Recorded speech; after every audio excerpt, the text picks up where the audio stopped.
ఈరోజు ఎపిసోడ్‌లో కోమాలో ఉన్న మాధవ్‌ని తీసుకొని అమెరికా వెళ్ళిపోదామని శేఖర్ సునందతో చెప్తాడు. విశ్వనాథం ఒప్పించే ప్రయత్నం చేస్తే తనకు ఏం చెప్పొద్దని అంటాడు. సత్య రూపంలో అదృష్టం తన ఇంటికి వస్తుందనుకుంటే దురదృష్టమే మిగిలింది అని బాధపడతాడు.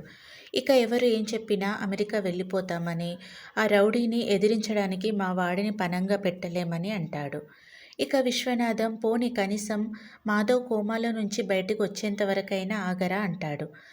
వాడు కోమా నుంచి వచ్చాక మా మాట వినడు, మమ్మల్నైనా వదులుకుంటాడు కానీ సత్యను వదులుకోడని అర్థమైంది.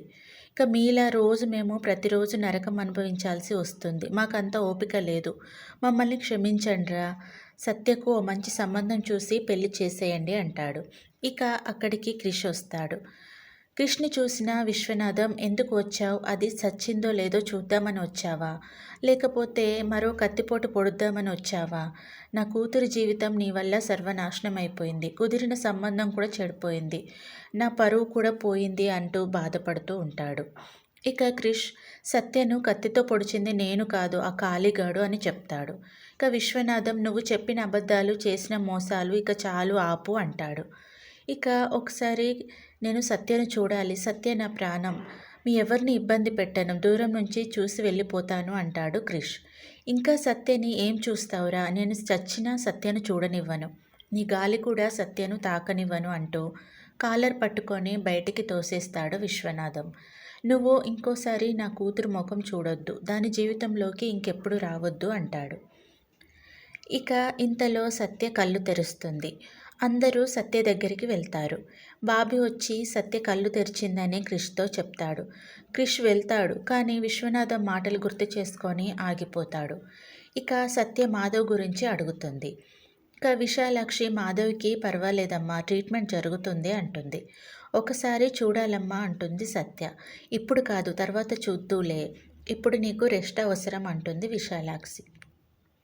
ఇక సత్య, అత్తయ్య గారు మామయ్య గారు ఎక్కడా?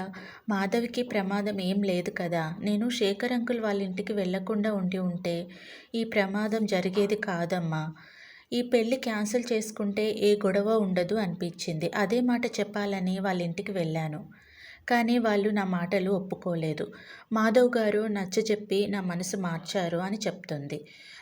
జరిగిన దాని గురించి నువ్వు ఎక్కువ ఆలోచించకు అంటూ విశాలాక్షి రెస్ట్ తీసుకో అంటుంది. ఇక సత్య, మాధవ్ గారికి ప్రమాదం లేదని తెలిసాక మనసు ప్రశాంతంగా ఉందమ్మా అంటుంది. ఇక క్రిష్ డాక్టర్ గెటప్లో సత్య దగ్గరికి వస్తాడు. సత్య మాట్లాడడం చూసి హ్యాపీగా ఫీల్ అవుతాడు. ఇంతలో సత్యకు దగ్గు వస్తుంది. విశ్వనాథం క్రిష్ డాక్టర్ అనుకొని వచ్చి చూడమంటాడు. ఇక క్రిష్ ఏం చేయాలి, ఇప్పుడు దొరికిపోతాను అనుకుంటాడు. ఇంతలో నర్సు రాగానే చూడమని చెప్పి క్రిష్ తప్పించుకుంటాడు. సత్యని ఆ పరిస్థితిలో చూసి క్రిష్ బాధపడతాడు. జాగ్రత్తగా చూసుకోమని సిస్టర్కి చెప్తాడు. ఇంతటితో ఈరోజు ఎపిసోడ్ పూర్తవుతుంది. నా వీడియో మీకు నచ్చితే ప్లీజ్ సబ్స్క్రైబ్ చేసుకోండి. Thank you for watching.